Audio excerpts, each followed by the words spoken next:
Hi friends, welcome to Fatima channel. இப்போ நீங்கள் பார்த்துன்னுக்கிற video வந்து ரைஸ் தான். ரைஸ் வந்து இட்லிக்கு ஊற வச்சு தோசைக்கு ஊற வச்சு ரெண்டுத்துக்கும் ஒரே இதில் தான் நான் ஊற வைக்குவேன். நாங்கள் தோசை ஊற்றினாலும் க்ளீனாக வரும், இட்லி ஊற்றினாலும் க்ளீனாக வரும் ஃப்ரெண்ட்ஸ். அதுக்காக வாஷ் பண்ணிட்டு நான் இது 3 o'clock போல் தான் ஊற வச்சுன்னு இருக்கிறேன்.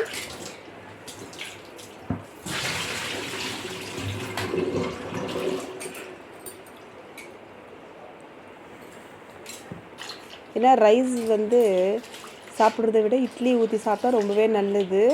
நாங்கள் வந்து இட்லி ஊற வச்ச செஞ்சோன்னா நானும் எங்கள் வீட்டுக்கார சாப்பிடுவோம். 3 o'clock போல் ஊற வச்சுருந்தோம். 7 o'clock வரைக்கும் எங்கள் பையன் போயிட்டு அரைச்சின்னு வந்து கொடுத்துட்டாரு எனக்கு இட்லி மாவு. கடையில் கொடுத்தா ஃப்ரெண்ட்ஸ் அரைக்கிறேன். இப்போ வந்து KFC சிக்கன் செய்யலான்னு சொல்லிட்டு 1 kg சிக்கனை நல்லா வாஷ் பண்ணி நல்லா சைடெல்லாம் கட் பண்ணிட்ட பிறகு 1/4 லிட்டர் தயிர் போட்டிருக்கிறேன். 1 ஸ்பூன் ஃபுல்லாக பெப்பர் பவுடர், 1 ஸ்பூன் ஃபுல்லாக கரம் மசாலா, 1 ஸ்பூன் ஃபுல்லாக சீரக பவுடர், 2 ஸ்பூன் மிளகாத்தூள், 2 ஸ்பூன் தனியாத்தூள், 1/2 ஸ்பூன் மஞ்சள் தூள்,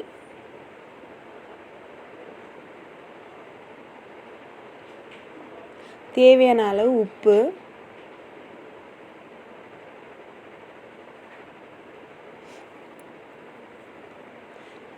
உப்பு போட்டு நல்லா நம்ம மேஷ் பண்ணிட்டு எல்லாமே நாலா பக்கமாக படுற மாதிரி க்ளீனாக மிக்ஸ் பண்ணிவிட்டு இது கூட வந்து ஒரு 1.5 ஸ்பூன் இஞ்சி பூண்டு பேஸ்ட் போடுங்க. அது நான் உங்களுக்கு நெக்ஸ்ட்டு காட்டுவேன். 3 ஸ்பூன் கார்ன்ஃப்ளவர் மாவு, 3 ஸ்பூன் மைதா மாவு. இவ்வளோதான் ஃப்ரெண்ட்ஸ். நான் மிக்ஸ் பண்ணி நான் ஃப்ரிட்ஜில் வந்து ஒரு 1 hour கிட்ட ஊற வச்சிடுவேன். இது எவ்வளோ ஊறுதோ அவ்வளோ டேஸ்ட்டு, அவ்வளோ நல்லாயிருக்கும். ஏன்னா KFC சிக்கன் சாப்பிட்லான்னு சொல்லிட்டு, ஏன்னா அன்றைக்கி வந்து May 1 உழைப்பாளிகள் தினம். அதனால எங்கள் வீட்டுக்காரர் வெளியே போகலான்னாரு. வேண்டாம் என்னத்துக்கு போகிறோன்னு சொல்லிட்டு கேட்டதுக்கு, இல்லை KFC சிக்கன் சாப்பிட்டு வரலாம் பசங்களை கூட்டுன்னு போயிட்டுன்ட்டு, நீ வீட்லேயே செஞ்சு தரேன் நான் வாங்கி கொடுன்னு சொன்னேன். அதனால நான் வீட்லேயே KFC சிக்கன் செய்யறதுக்கோசரம் ஃப்ரிட்ஜில் போட்டு ஊற வச்சுட்டேன். அது 1 hour நல்லா ஊறுறதுக்குள்ளேயோ அவர் டக்குன்னு வந்துட்டார். அது வந்து நம்ம என்ன ஒரு ஜாபாக இருந்தாலும் என்ன ஒரு வேலையாக இருந்தாலும் எங்களால் வந்து அன்றைக்கி அவருக்கு கொடுக்க முடியல. அந்த ஒரு வெளியே போகலான்னு சொன்னும்போது அவருக்கு வேலை. பட் 1ஆம் தேதி வந்து லீவு, அவர் வீட்டில் இருந்தார். இவர் எப்போவுமே வேலைக்கு எங்களுக்காக ஒழிக்கும் போது நாங்கள் வந்து அவருக்கு ஏதாச்சும் செய்யணுன்னா எங்கள் கையில் கூட எதுவுமே கிடையாது. அவருக்கு தேவை ரொம்ப சந்தோஷமாக வந்தோடனே ஒரு கிளாஸ் எப்போவுமே ஒரு டீ இல்லை காஃபி கொடுத்தா அவ்வளோ ஹாப்பி ஆகிடுவார். அதுக்கப்புறம் ஃப்ரிட்ஜில் ஆல்ரெடி அது ஊறின்னு இருக்குது. அதுக்குள்ளே வந்து கீரை குழம்பு செஞ்சு ரசம் செஞ்சு ரைஸ் வச்சுட்டேன். கொஞ்சமாக ரசம் தாளிச்சிட்டேன். வெறும் நார்மலாக ரசம் தாளிச்சிருக்கிறேன். பருப்பு மட்டும் இங்கத்துலேருந்து கொஞ்சமாக, ஏன்னா எக்ஸ்ட்ராவே போட்டு அந்த கீரை குழம்புலேயே நான் பருப்பு போட்டு தான் வேக வச்சுருந்தேன். ஏன்னா கொஞ்சம் ரசத்துக்கு கூட ஆட் பண்ணிக்கலான்னு சொல்லிவிட்டு பாருங்கள் ரெடியாக தான் இருக்குது பருப்பு ரசம். ஆனால் கொஞ்சமாக அதில் பருப்பு போட்டு அதை நான் ஒரு பக்கமாக வச்சுட்டேன். அதுக்கப்புறம் எண்ணெய் காஞ்சோன்னா கடுகு போட்டிருக்கிறேன், வெங்காயம் காஞ்ச மிளகாய் போட்டிருக்கிறேன். இது வந்து க்ளீனாக நைஸாக கடைஞ்சிக்கலாம். ஏன்னா நான் ஒரு கையில் ஃபோனில் வீடியோ எடுத்துன்னு இருக்கிறேன். அதனால் கொஞ்சம் குக்கரையும் கூடவே சேர்ந்து சுற்றுது. அதுக்கப்புறம் நான் எடுத்து இதில் ஊற்றிட்டேன். என்னோடய கீரை குழம்பு ஃபுல்லாகவே ரெடி ஆகிடுச்சு. அப்புறம் லாஸ்ட்டாக கொஞ்சமாக புளி தண்ணி போட்டால் கொதிச்ச உடனே அதை ஆஃப் பண்ணிவிட்டேன். ரசமும் ஆல்மோஸ்ட் ரெடி ஆகிடுச்சு. ரைஸும் அந்த பக்கம் இப்போ வந்து ஈவினிங் ஃபுல்லாகவே ரெடி ஆகிடுச்சு. லாஸ்ட்டாக ஒரு 9 o'clock 9:30 போல் தான் சப்பாத்தியை நான் சுடுவேன்.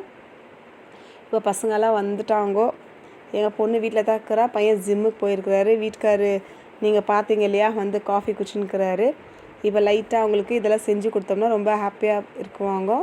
அதனால தான் செய்யலான்னு சொல்லிவிட்டு, ஏன்னா நேற்று அவர் கூப்பிட்டு போகலான்னு பிளான் இருந்துச்சு. கூட்டின்னு போய் வாங்கி தந்துடலாம், வெளியே கூட்டின்னு போகலான்ட்டுன்னு. இப்போ வெளியே கூட்டின்னு போய் ஒருத்தர் KFC சிக்கன் சாப்பிட்ணுன்னா ஒன்று வந்து 80 rupees. நான் வெறும் 300 தான் சிக்கன் வாங்கினேன். இது எல்லாமே வீட்டில் இருந்த பொருள் தான்.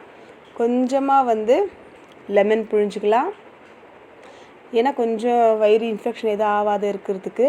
அதுக்காக கொஞ்சம் லெமன் போட்டு பிசைஞ்சு ரெடியாக வச்சுக்கலாம். இது வந்து ஓட்ஸு. ஓட்ஸ் எப்போவுமே வீட்டில் கஞ்சி குடிக்குவோம். அதான் சொல்கிறேன் இல்லை ஃப்ரெண்ட்ஸ், நம்ம கொஞ்சம் பால் மாறினோம்னா நம்மளுடைய காசு வந்து ரொம்பவே தனியாக செலவாயிடும். அதை நம்ம கொஞ்சம் பார்த்து கற்றுக்குன்னு குழந்தைங்களுக்கு செஞ்சு கொடுத்தோம்னா, வெளியே போய் இப்போ நாங்கள் 2 சாப்பிட்டோம்னா கூட எங்களுக்கு ஒரு 800 9,000 ருபீஸ் வந்து கண்டிப்பாக அது ஒன்றா சாப்பிடுவாங்க. தேவையில்லாத கூட வாங்கி வாங்கி சாப்பிடுவாங்க. அங்கேயே ஒரு 1500 கிட்ட போயிடும். வெறும் 300 கொடுத்து நான் வெறும் சிக்கன் மட்டும் தான் வாங்கினேன். வீட்டிலே எண்ணெய் இருந்துச்சு, மற்றபடி பவுடர்ஸ் எல்லாமே வீட்டில் தான் இருந்துச்சு. அதனால் திருப்தியாக ஆளுக்கு 2 3 வீட்டில் ஹாப்பியாக சாப்பிட்டாங்க. எங்கள் பொண்ணுக்கு எவ்வளோ குஷியாகுது நீங்கள் பாருங்க. ஏம்மா அந்த அம்மா தான் ரொம்ப கேஎஃப்சி இஷ்டப்பட்டு சாப்பிட்றது. அவங்க நான் எதுவுமே கேட்கல, அவங்க என் மூஞ்சி கூட பார்க்கல பாருங்க. டேஸ்ட் பண்ணி பார்த்துட்டு மூஞ்சி பாருங்க. அவங்க ஃப்ரெண்டுக்கிட்ட எங்கள் அண்ணன் பொண்ணுக்கிட்ட பேசின்னுக்கிறா. டக்குன்னு இவளுக்கு கொடுக்கும்போது அவளே வந்துட்டா. சரி அவளுக்கும் செஞ்சு நான் தரப்போகிறேன். பாருங்கள் எங்கள் பொண்ணு மூஞ்சி பாருங்க. பாருங்க அப்படி வேணும் செஞ்சு கொடுத்தா அந்தமாரி செஞ்சு தரணும். சரி எங்கள் அண்ணன் பொண்ணு வந்துட்டா. அவளுக்கும் நான் அவள் வந்து இவ்வளோ ரொம்ப டேஸ்ட் கண்டுபிடிக்குவா. நீங்கள் அவங்களோட ரியாக்ஷன் மட்டும் கொஞ்சம் பாருங்க. இதெல்லாம் ஒரு ஹாப்பினஸ் இல்லை ஃப்ரெண்ட்ஸ். இப்போ நம்ம வெளியே போய் சாப்பிட்டு வந்தோம்னா இந்த ஹாப்பினஸ் நம்மளுக்கு அந்த வெளியே கிடைக்காது. சுற்றுறதுன்னா ஓகே தான். பாருங்கள் இவ்வளோ டேஸ்ட் பண்ணுறா. இவன் ரொம்ப நேரம் பொத்தா சொல்லுவா பாருங்க. ஏன்னா பசங்களுக்கு இதெல்லாம் பிடிக்குது இல்லைங்களா. நம்ம வீட்டில் இருக்கிற பொருளை வச்சு நம்ம செஞ்சு கொடுத்தா அவங்களுக்கும் ஹெல்த்து நல்லா இருக்கல. அங்கே பாருங்க எங்கள் பொண்ணோட ஸ்மைல் பாருங்க. டக்குன்னு சொல்லுக்கா ஏன்கான்றாங்க. அதனால் அவருக்கு குஷி. எங்கள் வீட்டுக்கார ரியாக்ஷன் பாருங்க. அவரே சொல்கிறாருங்க குட் ஃபார் ஹெல்த்துங்களா சிக்கன்னு. அவரே எனக்கு தேங்க்ஸ் சொல்கிறாருங்க. இந்த வீடியோ உங்களுக்கு பிடிச்சிருந்தா லைக் பண்ணுங்கள் ஃப்ரெண்ட்ஸ், ஷேர் பண்ணுங்கள், கமெண்ட் பண்ணுங்கள். எதுவாக இருந்தாலும் எனக்கு நீங்கள் விஷயம் தெரிவிங்க. Bye friends.